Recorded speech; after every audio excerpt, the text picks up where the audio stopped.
It was December 21st, 2025 at 2:47 a.m.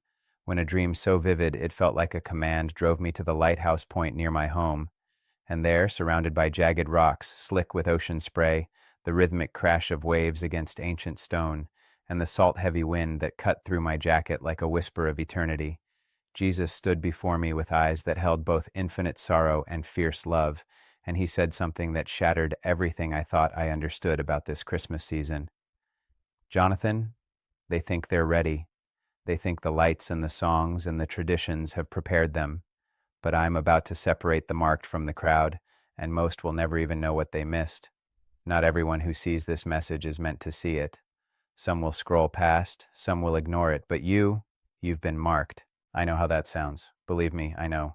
But before you click away, before you dismiss this as another holiday message, I need you to do something. I need you to drop a prayer request in the comments right now, not later. Now.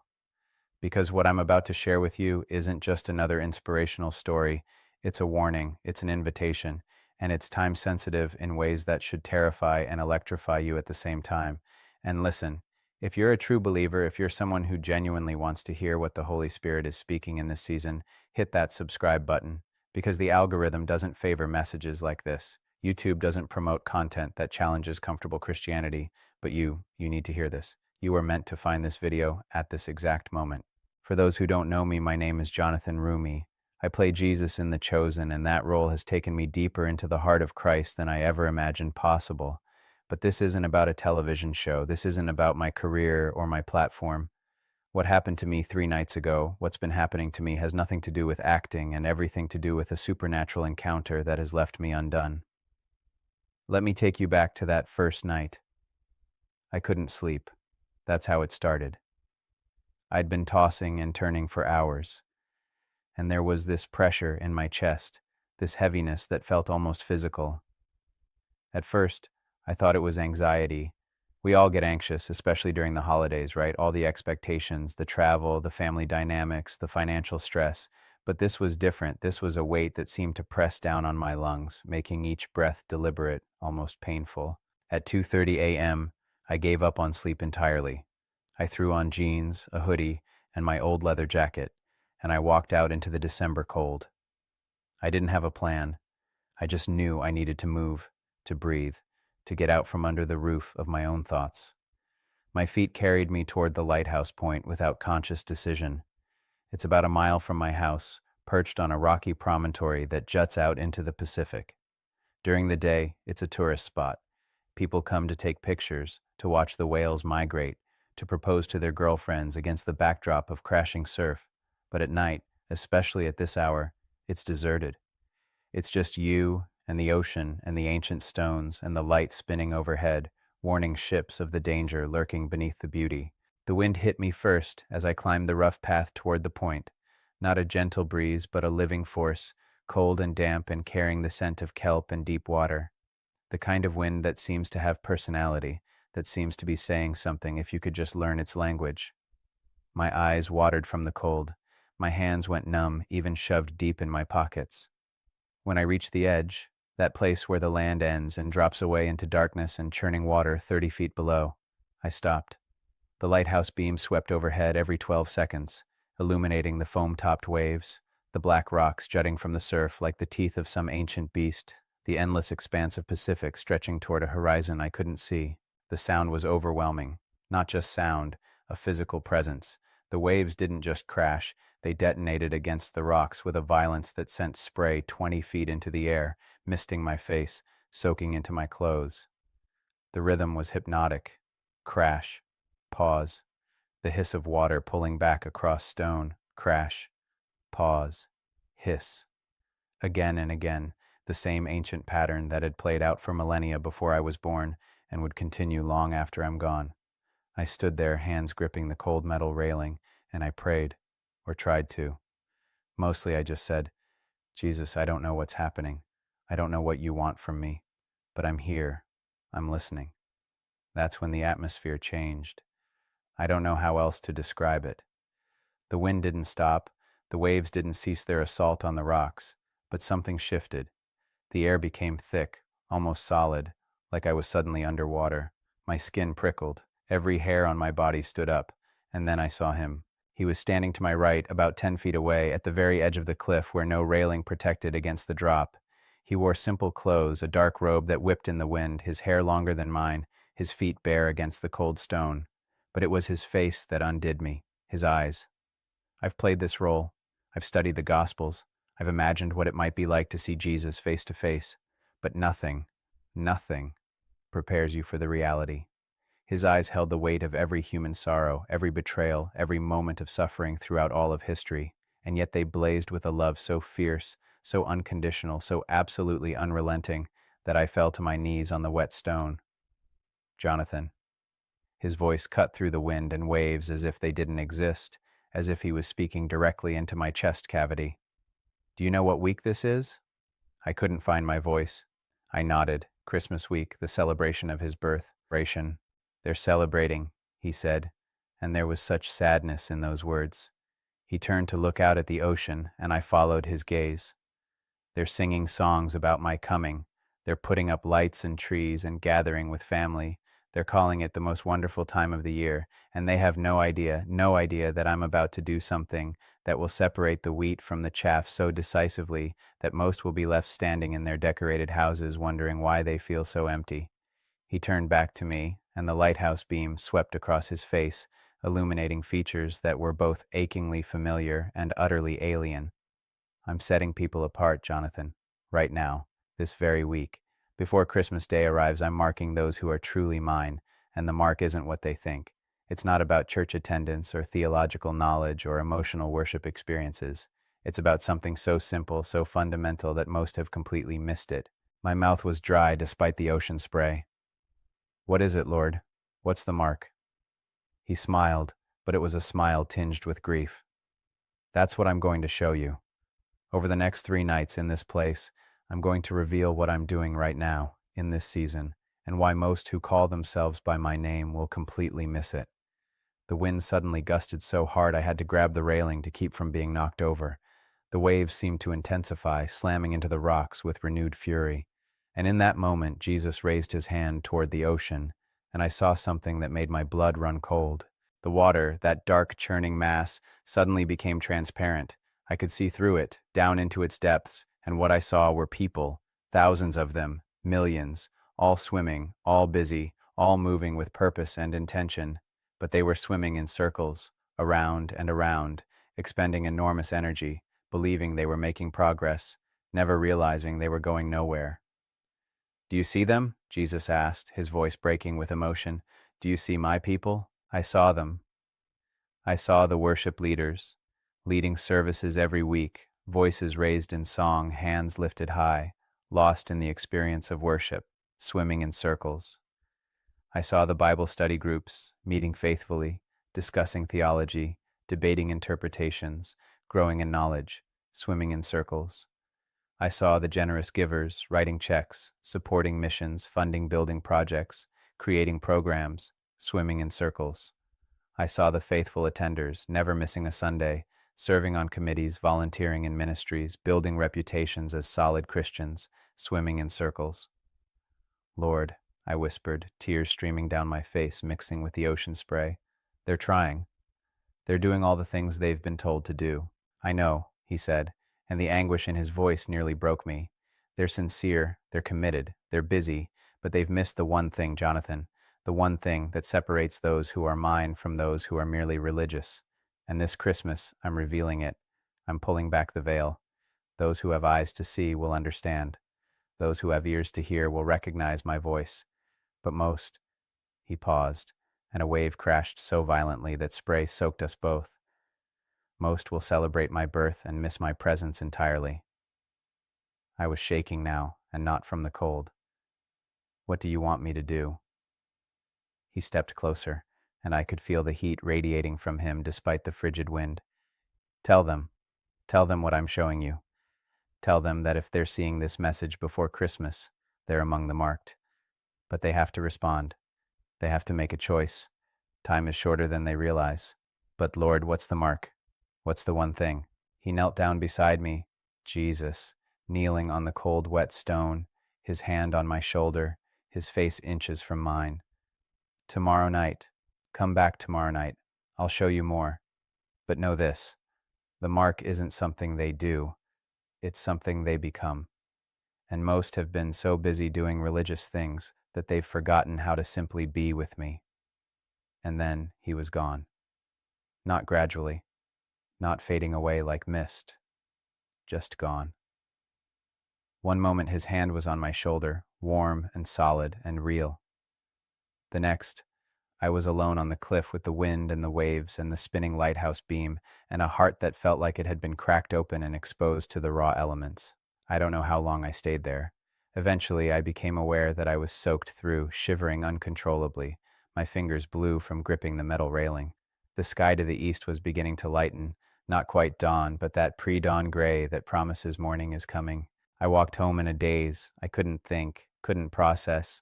All I could see was that vision of people swimming in circles, all the religious activity that looked so good, so right, so biblical from the outside, but was ultimately going nowhere.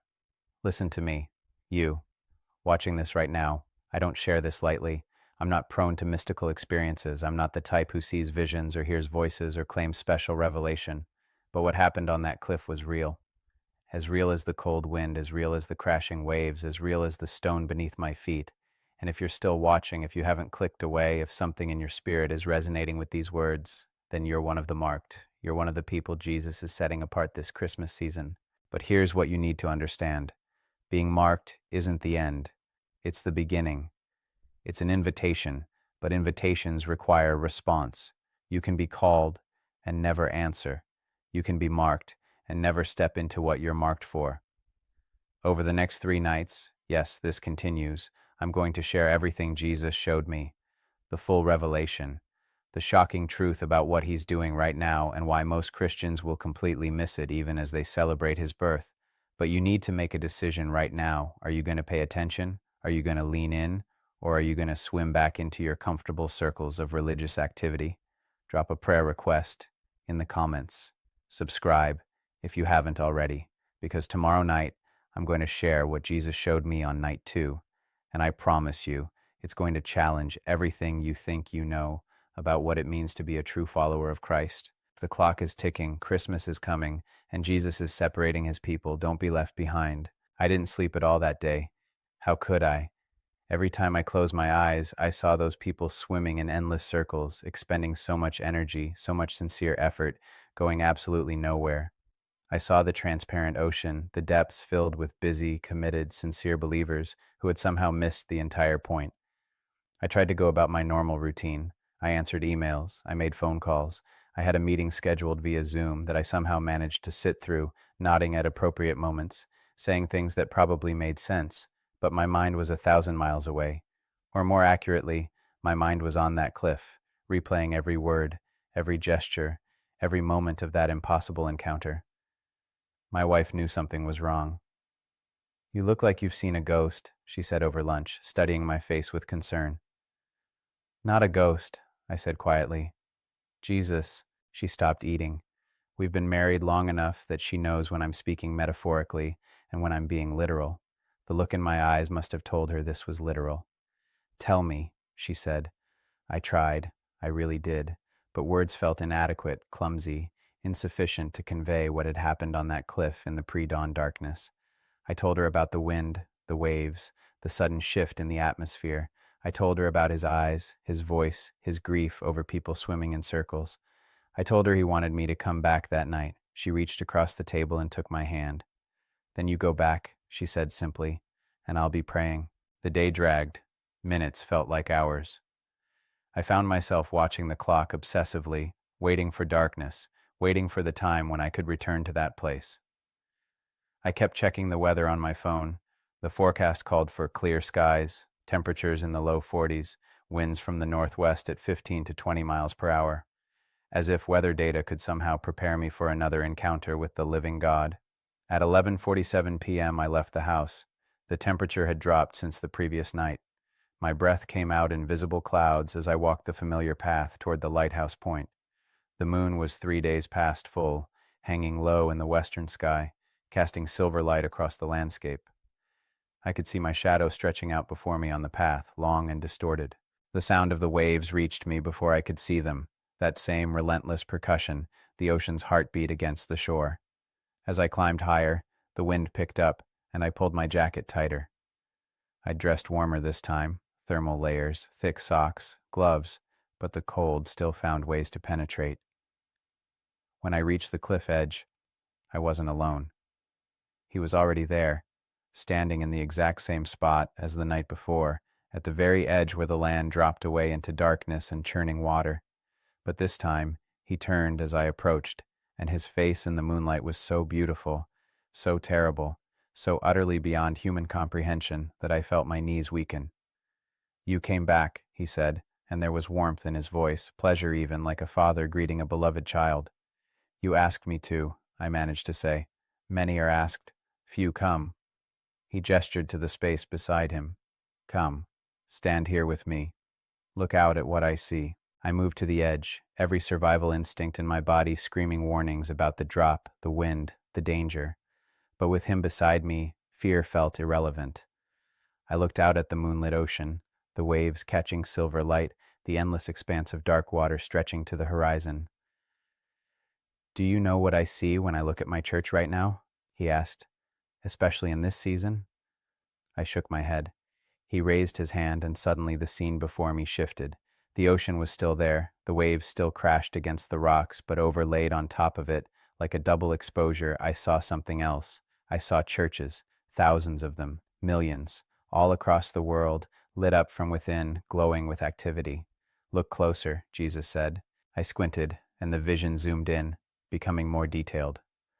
I could see inside the churches now. I saw Christmas services being prepared.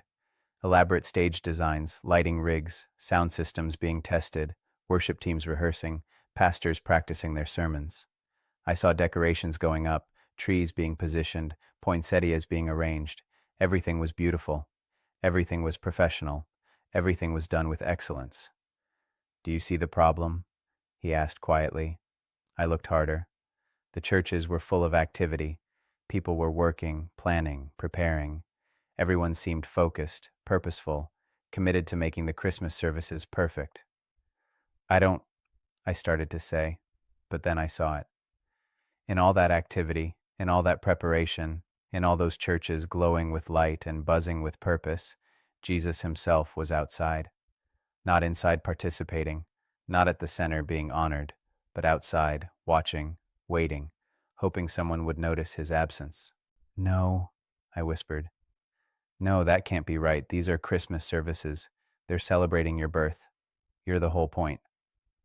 His laugh was short, bitter, heartbroken. "Am I, Jonathan? Or have I become the theme of an event rather than the Lord of their lives? They're celebrating the idea of me, the story of me, the historical fact of my incarnation. But they don't want me. Not really. Not the real me who demands everything, who calls them to die to themselves, who refuses to be domesticated or made safe or reduced to a supporting character in their comfortable lives." The wind gusted so hard I staggered, but he stood unmoved, his robe whipping around him like wings. "Watch," he said, and the vision shifted again. Now I could see individual people, a worship leader, voice raised in passionate song, leading hundreds in singing, O come, Emmanuel," beautiful, moving, technically perfect. But as I watched, I could somehow see into his heart, and what I saw made me sick. He was thinking about his performance, about hitting the right notes, about how he looked on camera, about the comments he'd get on social media afterward. He was singing about Jesus without actually thinking about Jesus at all. "But Lord," I protested, "maybe he's just focused on doing his job well. Maybe. I don't want employees, Jonathan. I want lovers. I want people who are so consumed with me that everything else fades into background noise. That man is singing my praises while his heart is 1,000 miles away. Do you think I'm honored by that?" The scene shifted. A pastor in his office late at night, putting finishing touches on his Christmas sermon. I could see his notes, his carefully crafted points, his relevant illustrations, his compelling call to action. It was good, really good, the kind of sermon that would move people, that would get compliments, that would maybe even go viral on social media. "What's he missing?" Jesus asked, but I already knew. The pastor hadn't prayed, not really. He'd asked for God's blessing on his words, sure, but he'd crafted the message himself, polished it himself, trusted in his own communication skills and theological training, rather than desperately seeking what the Holy Spirit actually wanted said. He's giving them his words about me instead of my words through him, I said slowly. Yes. Jesus' voice was thick with emotion. And the people will listen, and they'll be inspired, and they'll feel good, and they'll go home thinking they've encountered me. But they haven't. They've encountered a professional speaker delivering a well-crafted religious product. The vision kept shifting, showing me scene after scene. A family decorating their tree, arguing about where ornaments should go. Tension simmering beneath forced smiles, no one actually happy but everyone pretending because it's Christmas. A youth group planning a Christmas outreach event more focused on how many people they could get to attend than on whether anyone would actually meet Jesus. A small group discussing the Christmas story, everyone sharing their opinions and insights, voices growing louder as they debated theological nuances, never once stopping to simply sit in silence and wonder at the mystery of incarnation. They're all so busy, I said, tears starting to stream down my face. They're all doing things that seem right, that seem good. How is this wrong?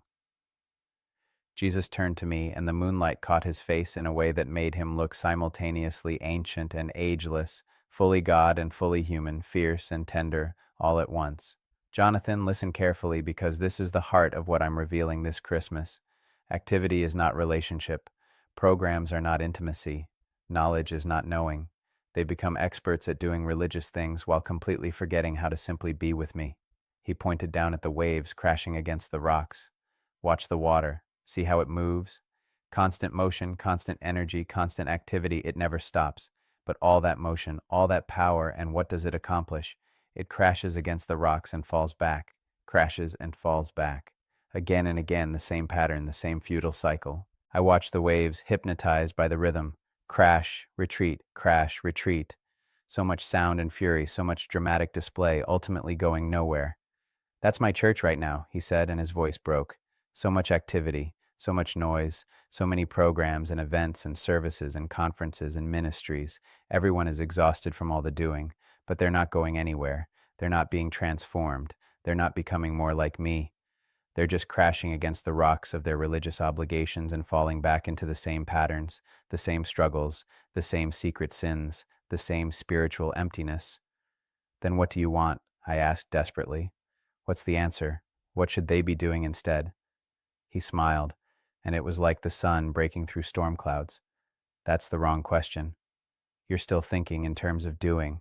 What should they be doing? How can they fix this with more activity, more effort, more programs? He stepped closer, placing both hands on my shoulders, his eyes boring into mine with an intensity that made me feel simultaneously exposed and seen, vulnerable and safe. The mark, Jonathan. The sign of those I'm setting apart this Christmas. It's not about what they do, it's about what they allow me to do in them. The mark is surrender. Complete, total, absolute surrender. Not surrender to a religious system or a set of rules or a theological framework.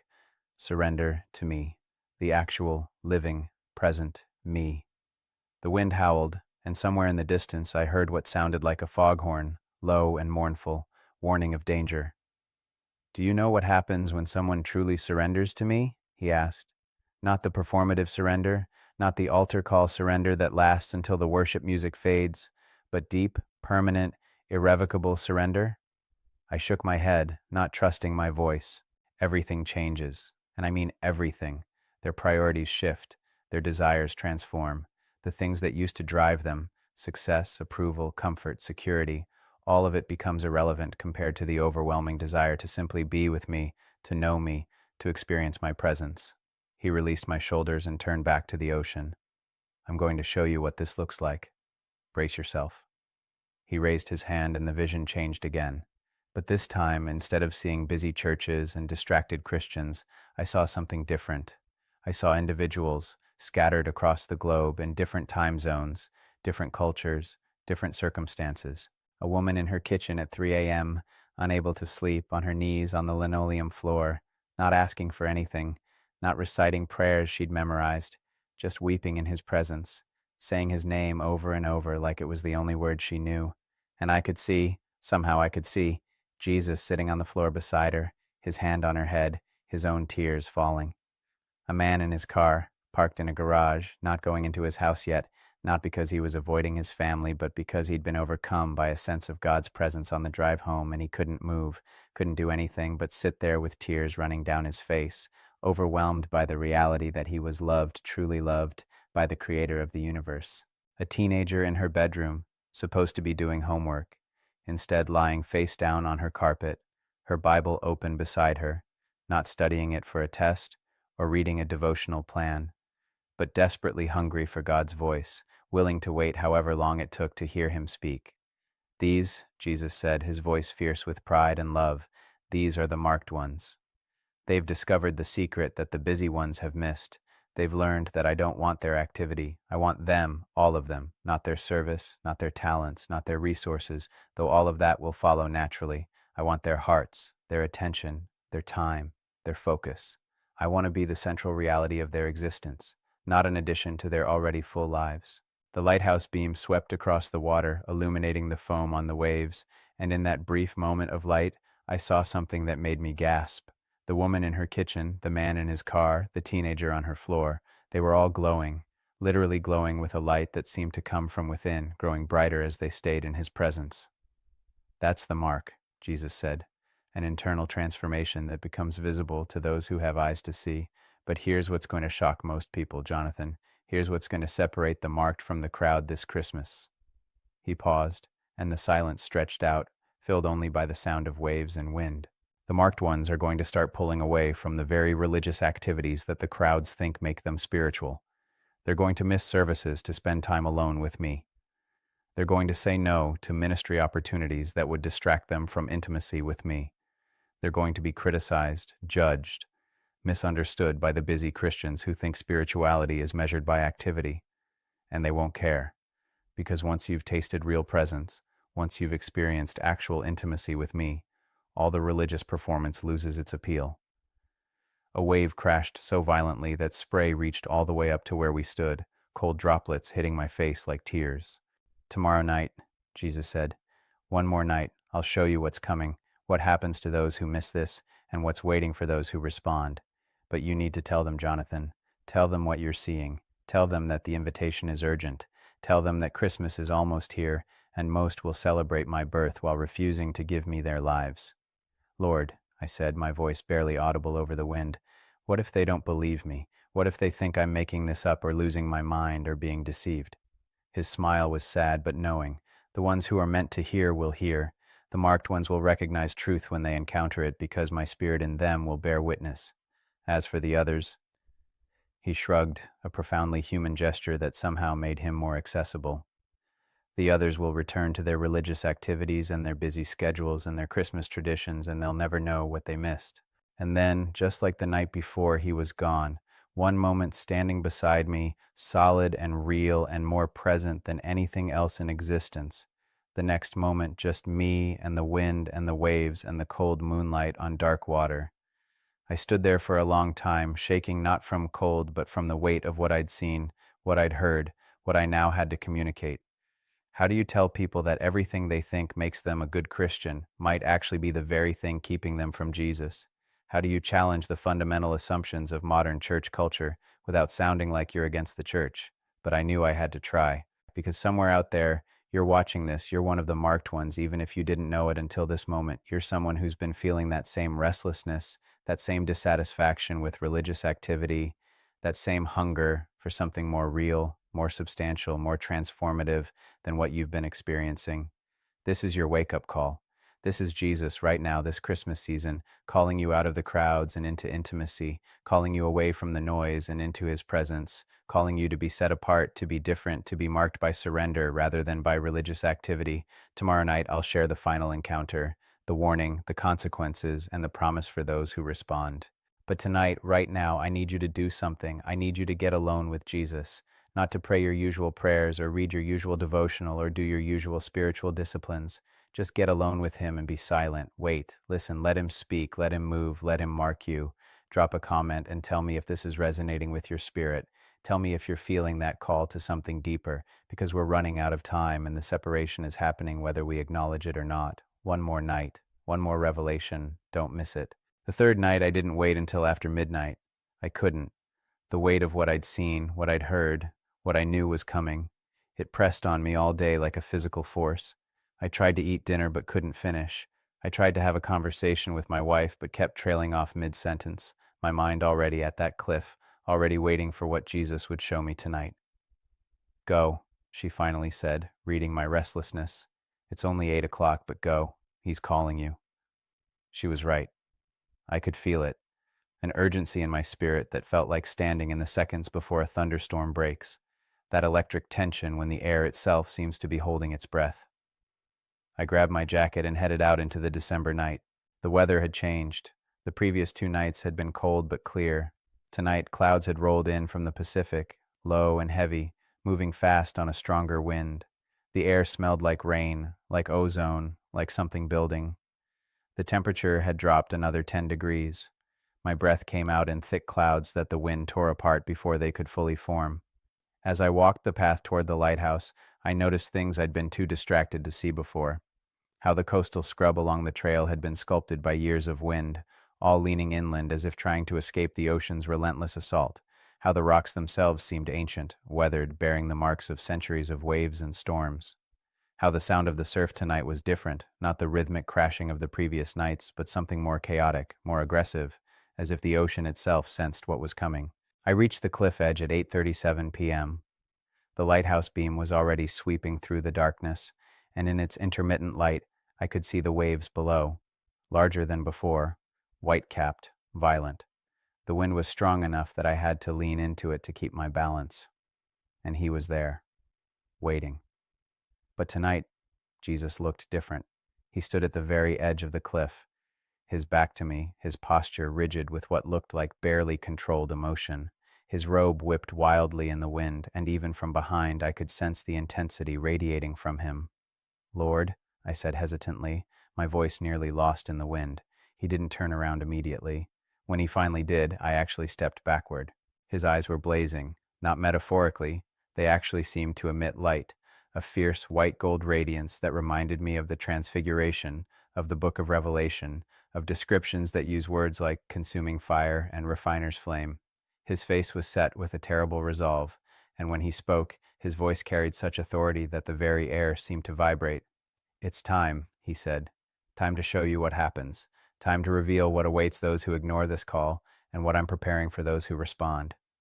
Thunder rumbled in the distance out over the ocean. The storm was coming. "Are you ready?" he asked, and I understood that this was a real question, not a rhetorical one. Was I ready to see? Could I handle what he was about to reveal? "I don't know," I answered honestly, "but I'm here." He nodded, something that might have been approval flickering across his features. "Good. Honesty. That's rarer than you think." He gestured to the edge. "Stand with me. Look down." Every instinct screamed against it. The wind was powerful enough to be dangerous. The cliff edge was slick with spray. One misstep, one strong gust, and I could go over. But he was asking, so I moved forward, carefully, until I stood beside him at the very edge, looking down at the churning water 30 feet below. "What do you see?" he asked. "Waves, rocks, danger." "Look deeper." I stared at the water, and like the previous nights, my vision shifted. The surface became transparent, and I could see down into the depths, and what I saw filled me with horror. People, thousands of them, tens of thousands, all in the water, all struggling, all going under. Some were reaching up toward the surface, panic in their eyes. Some were already sinking, their expression shifting from fear to resignation. Some were fighting, thrashing, determined to save themselves, and some, this was the worst part, some were sinking peacefully, smiles on their faces, convinced even as they drowned that everything was fine. "Who are they?" I gasped. "Look closer, see them for who they are." The vision zoomed in, and with sickening recognition I began to identify them. That was a pastor still clutching his sermon notes as he sank. That was a worship leader, mouth open in song even as water filled her lungs. That was a missionary, surrounded by ministry reports and statistics, drowning under the weight of work done in my name but without my presence. That was a Bible study leader, still arguing theological points, debating doctrine, winning arguments while losing his soul. No, I whispered. No, these are your people.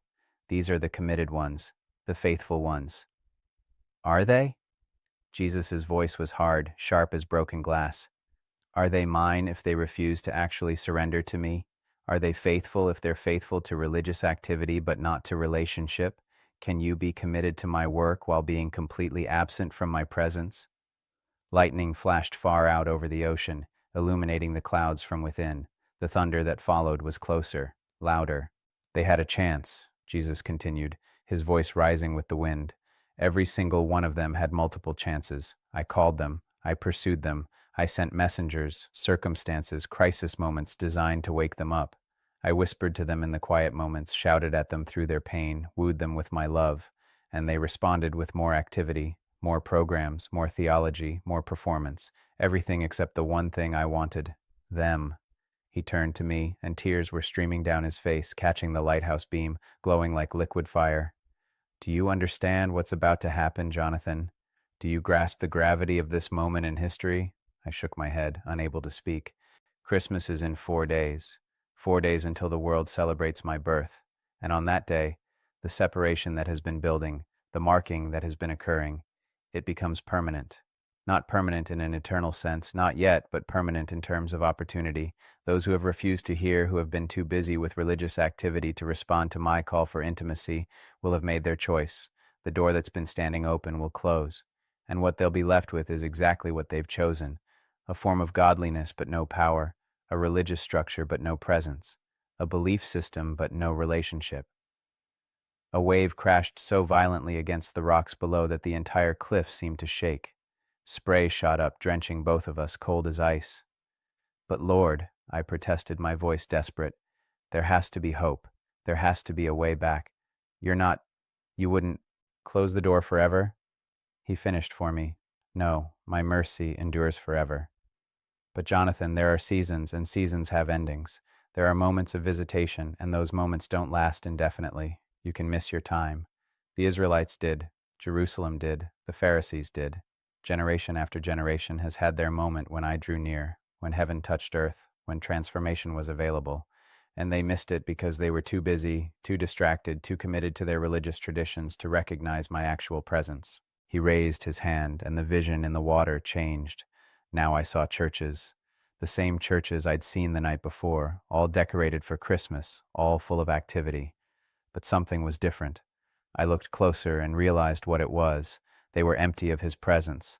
The services continued, the music played, the sermons were preached, people raised their hands in worship, but it was all happening in a vacuum.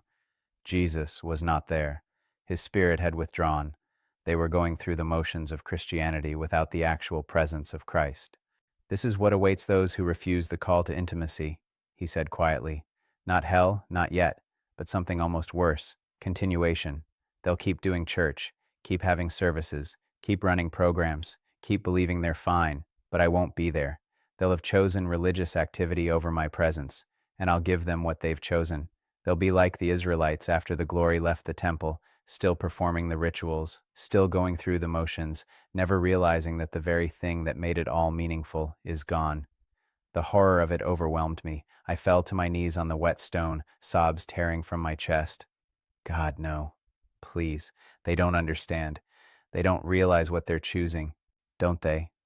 His voice was gentle now, sad but gentle. I've made it clear, Jonathan. I've said it in Scripture over and over. Draw near to me, and I will draw near to you. Be still and know that I am God. Come away with me. Abide in me.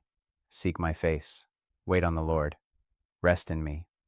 I've never hidden what I want, but they've created a version of Christianity where you can be extremely busy for God while never actually being with God, and they've convinced themselves that's spirituality. He knelt beside me, his hand on my shoulder, his touch warm despite the cold and wet. But there's hope, Jonathan. That's why I called you here. That's why I'm showing you these things. Because for those who respond, for those who hear this message and act on it, for the ones who are willing to lay down their religious activity and pick up simple surrender, for them, I'm preparing something glorious. He helped me to my feet, and as he did, the vision changed again. The water, the drowning people, the empty churches, all of it faded. And in its place, I saw something that made my breath catch. A great gathering, thousands of people, but these were different from the ones I'd seen drowning. These were glowing with that same inner light I'd seen on the woman in her kitchen, the man in his car, the teenager on her floor. They were gathered in a place I couldn't quite identify. It seemed to exist outside of normal space, as if it was both physical and spiritual simultaneously. And Jesus was in the center, not performing, not teaching, not doing anything except being present. And the people were simply there with him. Some were worshiping, but it wasn't the performance worship I'd seen in churches. This was raw, real, unscripted, people undone by his presence. Some were silent, tears streaming down their faces. Some were laughing with pure joy. Some were dancing, not choreographed movements, but spontaneous expressions of overwhelming delight. Some were lying prostrate on the ground, and the presence of God in that place was so thick, so tangible, so overwhelming that I could feel it even in the vision. It was like being submerged in liquid love, like standing in the center of a sun made of grace, like breathing air that was actually joy itself. "This," Jesus said, his voice full of fierce joy, "this is what I'm preparing for the marked ones. This is what awaits those who choose presence over performance, intimacy over activity, relationship over religion. I'm going to gather them. I'm going to pull them out of the systems that have kept them busy but empty. I'm going to bring them into a place of such profound encounter with me that they'll be ruined for ordinary Christianity forever." The thunder was directly overhead now, and the first drops of rain began to fall, large, cold, heavy drops that hit with force. "When?" I asked, shouting to be heard over the wind and thunder. "When does this happen?" "It's already happening," he shouted back, his eyes blazing with that fierce light. "Right now, this Christmas, the separation is occurring. Those who have ears to hear, let them hear. Those who have eyes to see, let them see. The marked ones are being called out, set apart, prepared for what's coming." Lightning struck somewhere close, the crack of thunder instantaneous and deafening. The rain intensified, becoming a downpour in seconds, soaking us both completely. "What do they need to do?" I yelled. "What's the response you're looking for?" He grabbed both my shoulders, pulling me close so I could hear him over the storm. "Surrender. Complete surrender. Stop trying to earn my love through religious activity. Stop trying to impress me with knowledge or service or morality. Just come to me. Spend time with me. Be still in my presence. Let me love you. Let me transform you. Stop doing and start being." The wind howled, and the lighthouse beams seemed to strobe through the driving rain, creating an otherworldly effect, light and shadow and water all mixing together. "And here's what they need to understand," Jesus continued, his face inches from mine, rain streaming down his face mixing with tears. "This isn't optional. This isn't just a nice idea or a good suggestion or something they can get around to eventually. This is the thing. This is what separates those who know me from those who only know about me. This is the mark, and time is running out. After Christmas, after this season passes, the call will still exist, but the urgency, the open door, this particular moment of visitation, it will be gone." He released my shoulders and stood to his full height, arms outstretched toward the stormy sky, rain pelting him, wind whipping his robe, lightning flashing behind him, and he looked every inch the King of Kings, the Lord of Lords, the Alpha and Omega, the beginning and the end. "Let them hear," he shouted, his voice somehow carrying over the storm. "Let the marked ones respond. Let those who are mine recognize my voice and come. The door is open, the invitation is given, but the hour is late, and soon, very soon, this season will pass." And then the most extraordinary thing happened. He began to sing. I don't know how to describe it. It wasn't like any singing I'd ever heard. It was a sound that seemed to bypass my ears and resonate directly in my chest, in my bones, in the core of my being. It was wordless, but full of meaning. It was both a love song and a war cry. It was an invitation and a challenge. It was tender and fierce, gentle and powerful, beautiful and terrible all at once. And as he sang, the storm seemed to respond. The lightning flashed in rhythm with his voice.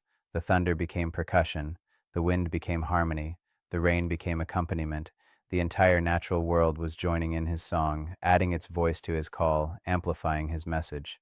I fell to my knees again, overwhelmed, undone, completely shattered by the beauty and power of what I was experiencing.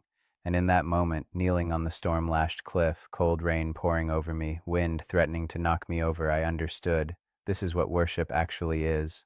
Not the performances on Sunday morning, not the rehearsed songs and choreographed movements, but this raw, unfiltered response to his overwhelming presence, this surrender to his beauty, this inability to do anything except kneel and weep and let his glory wash over you like the rain. I don't know how long it lasted.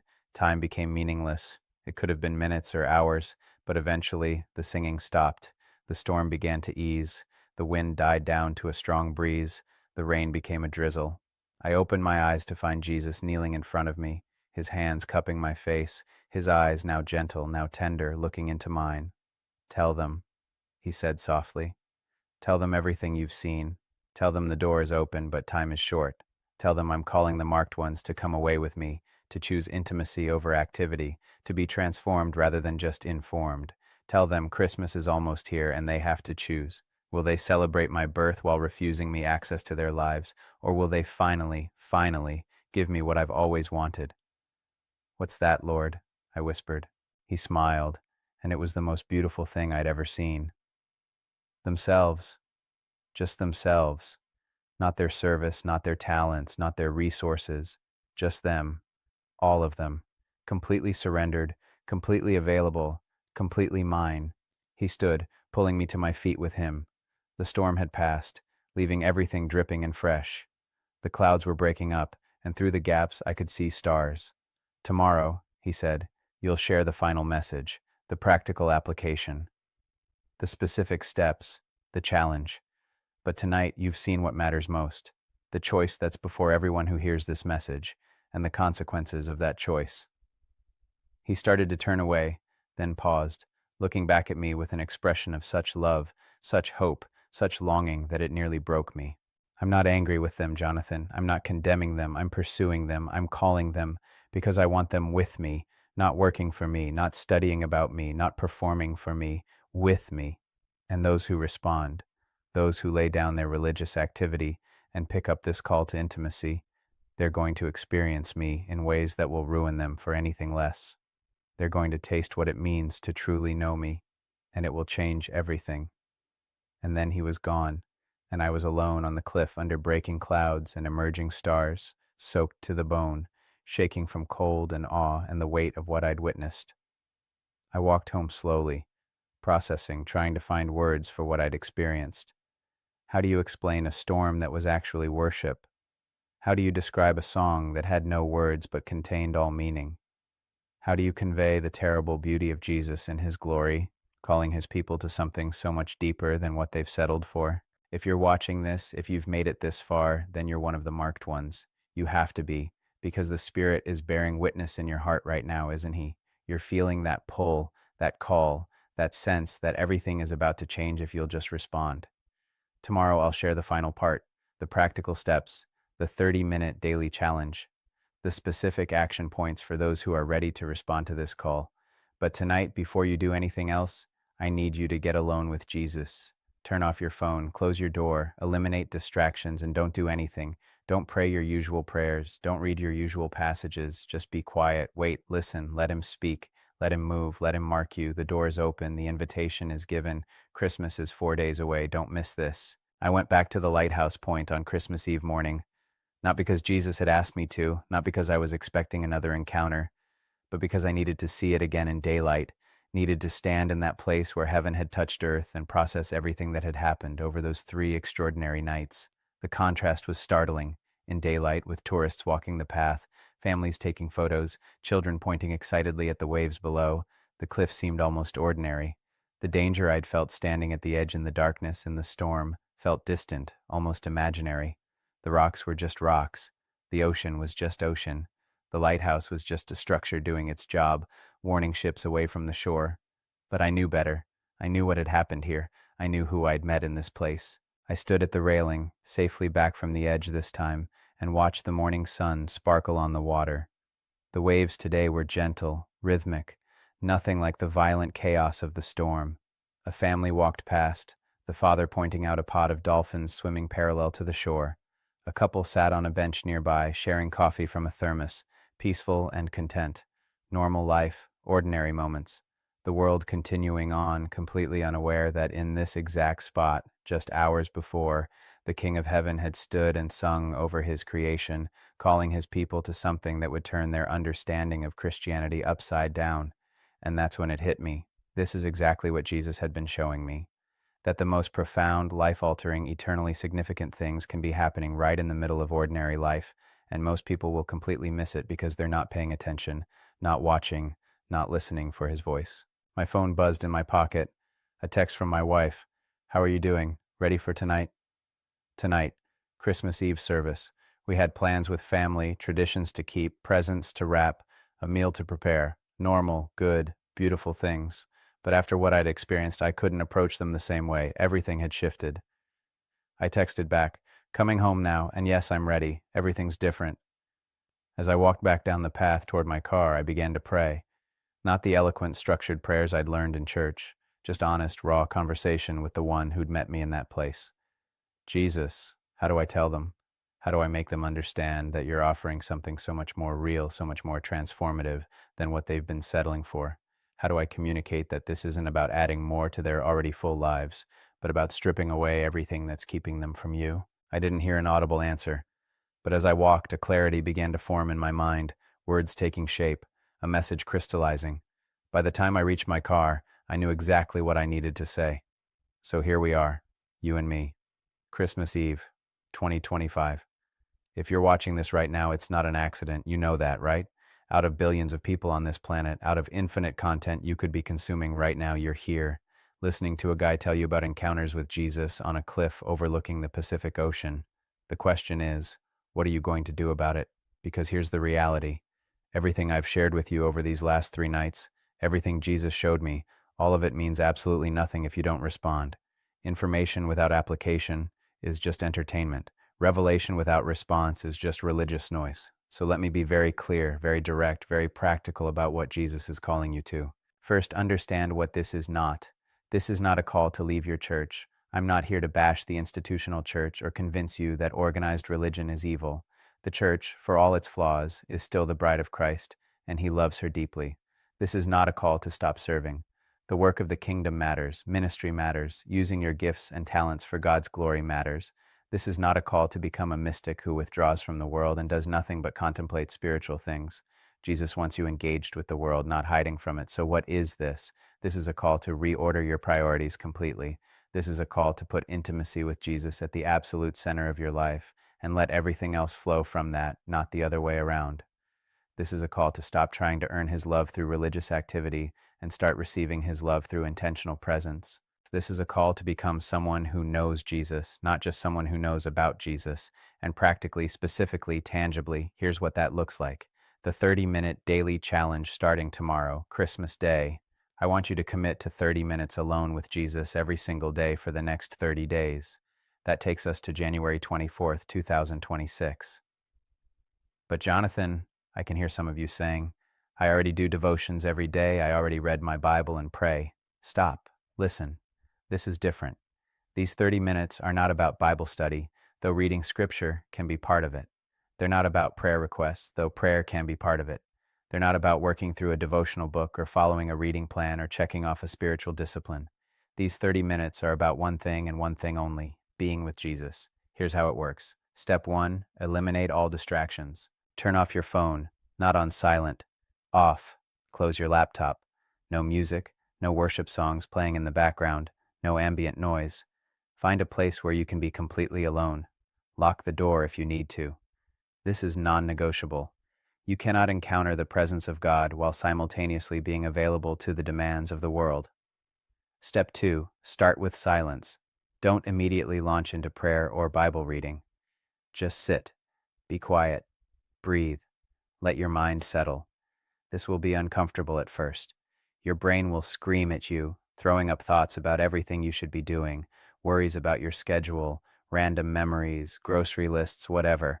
Don't fight the thoughts. Just acknowledge them and let them pass. Keep returning to silence. Keep returning to stillness. Be still and know that I am God. You can't rush this. Give it at least 10 minutes. Step 3, invite his presence. When you feel yourself settling, when the internal noise starts to quiet, simply say, "Jesus, I'm here, I'm available, I'm listening, come." Speak, move, do whatever you want in this time. and then wait. Don't fill the silence with more words. Don't panic if nothing seems to be happening. Just wait. Stay present. Stay open. Stay available. Step 4. Respond to whatever he brings. He might bring a scripture to mind. Sit with it, not to study it, but to let it speak to you. He might surface a memory, a person, a situation that needs his healing. Let him minister to it. He might give you a sense of his love, his pleasure in you. Receive it. Don't deflect it. He might convict you of something that needs to change. Don't defend yourself, just agree with him and ask for his help.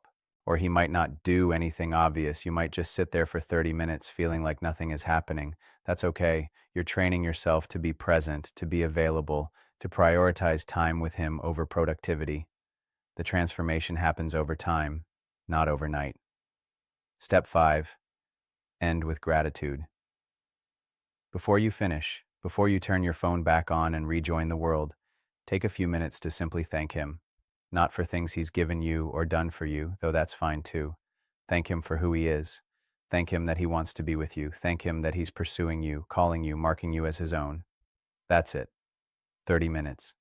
Every day. For 30 days. Jonathan, I don't have 30 minutes. My schedule is insane. I have kids. I have work. I have responsibilities. I hear you. And I'm going to say something that might make you angry. You have time for what you prioritize. You have 30 minutes. You might have to wake up earlier. You might have to stay up later. You might have to skip scrolling social media or watching that show or some other thing you currently spend time on. But you have 30 minutes. And here's the question Jesus is asking you. Is knowing him, actually knowing him in deep, intimate, transformative relationship, is that worth 30 minutes a day? If your answer is no, or if your answer is yes, but I'll start later, then you need to understand something crucial. You're choosing religious activity over relationship with Jesus. You're choosing the familiar patterns of Christianity over the actual presence of Christ. And that's exactly what Jesus showed me people are doing, staying busy with good things while missing the one thing.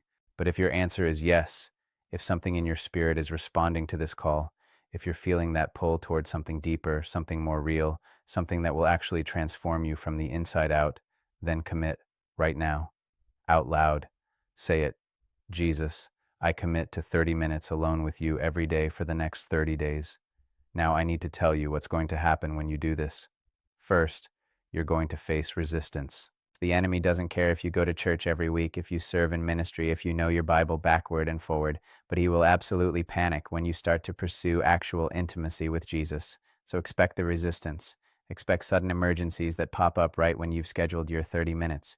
Expect tiredness, distractions, doubt, feelings of foolishness. Expect people in your life, good people, Christian people, to not understand and maybe even criticize you for wasting time when you could be doing something more productive. Push through. The resistance is proof you're onto something real. Second, you're going to experience discomfort.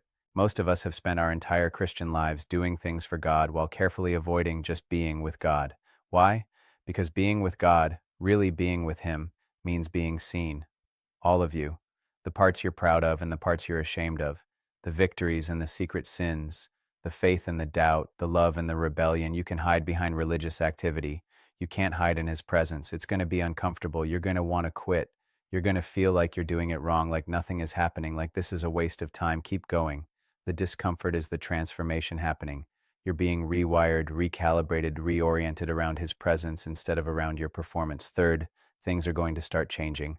Not overnight, not dramatically at first, but over the course of those 30 days, you're going to notice shifts. Things that used to captivate your attention will start losing their appeal. Sins you've struggled with for years will start losing their power. People and situations that triggered you will start affecting you differently. That constant anxiety, that need to prove yourself, that drive to earn love and approval, it will start to fade as you experience more and more of his unconditional love, his unshakable acceptance, his absolute delight in you. Your priorities will shift.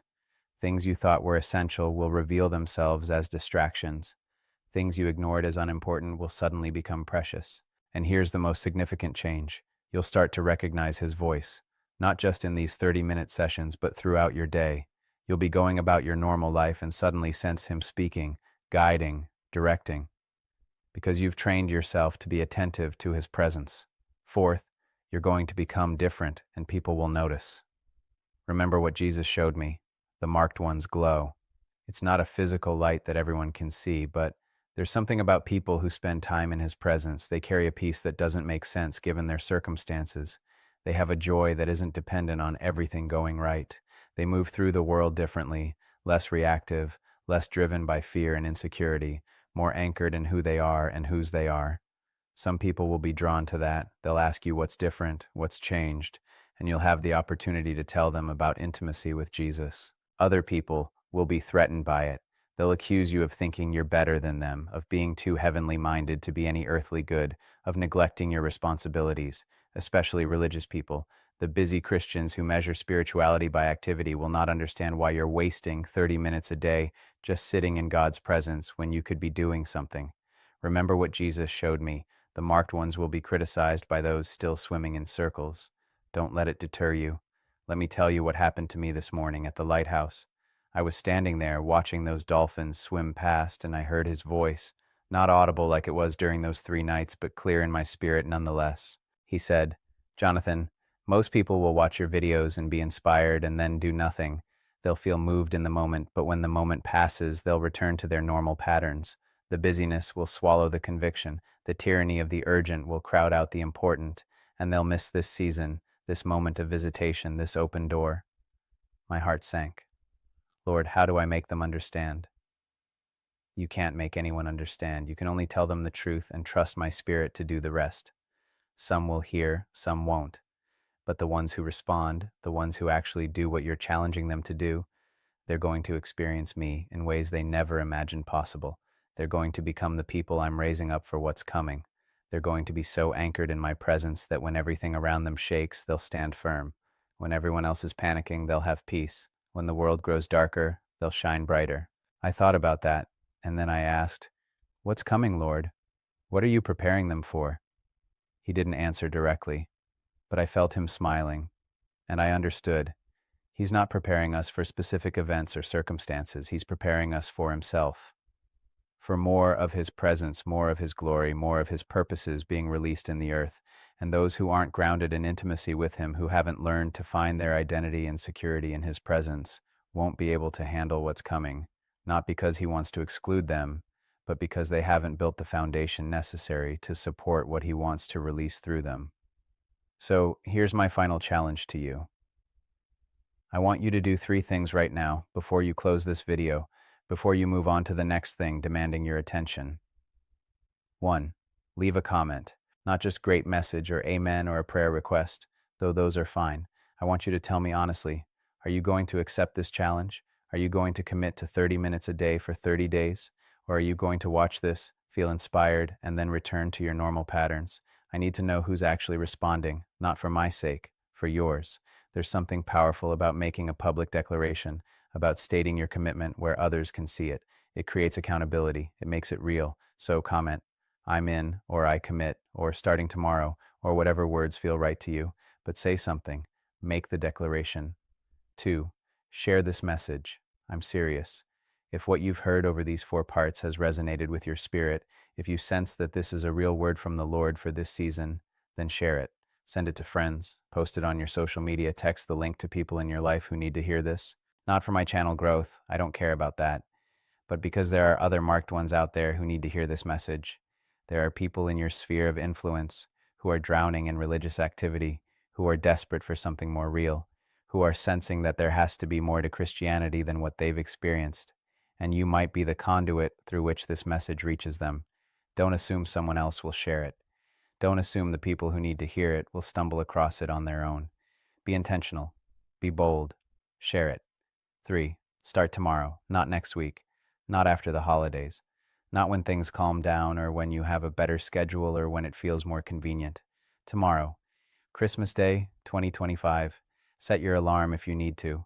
Block out the time on your calendar. Protect it like you would a doctor's appointment or an important meeting. Make it non-negotiable. And then show up. 30 minutes. Just you and Jesus.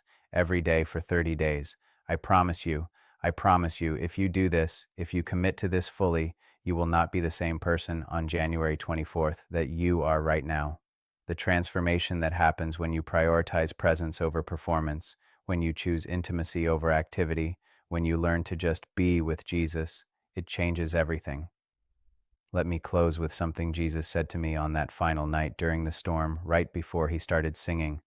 I'd asked him, Lord, why now? Why is this season so crucial? What makes this Christmas different? He looked at me with those blazing eyes and he said, because I'm tired of being celebrated without being known. I'm tired of being worshipped without being loved. I'm tired of being the theme of people's religion instead of the Lord of their lives. And I'm about to do something about it. I'm calling my true lovers to step forward, to be marked, to be set apart. And those who respond will become a witness to the world of what Christianity was always meant to be, not a religious system, but a living, breathing, dynamic relationship with the living God. That's what this is about. That's what he's offering you right now. Not a better religious experience, not more knowledge about him, but actual, intimate, transformative relationship with him. The door is open. The invitation is given, but the season won't last forever. This moment of visitation, this window of opportunity, it's time sensitive. Christmas is here. Jesus came to earth once as a baby in Bethlehem, but he wants to come into your life right now, not as a doctrine or a tradition or a holiday theme, but as the living Lord who loves you desperately and wants you to know him, really know him. Will you respond? Will you accept the challenge? Will you commit to the 30 minutes, the 30 days, the reorienting of your life around his presence? I'm praying that you will. I'm praying that everyone watching this who's sensed that call, who's felt that pull, who's recognized themselves as one of the marked ones, I'm praying that you'll say yes. Don't miss this. Don't let the busyness of life, the distractions of the world, the resistance of the enemy, or the criticism of religious people keep you from what Jesus is offering. He's calling, he's pursuing, he's marking those who are truly his. Be one of them. I'll be checking the comments, reading your commitments, praying for each of you by name as you begin this journey. Merry Christmas, and may this be the Christmas that changes everything. Not because you celebrated his birth, but because you finally gave him what he's always wanted, complete access to your heart, your time, your life. The lighthouse still stands on that cliff, its light still sweeping through the darkness, still warning ships of danger, still guiding them to safety. In the same way, this message is a lighthouse, a warning and a guide, warning you away from the rocks of religious activity without relationship, guiding you toward the safe harbor of his presence. Come home, that's what he's saying. Come home to my presence. Come home to intimacy. Come home to what you were created for. The door's open. Don't ignore this.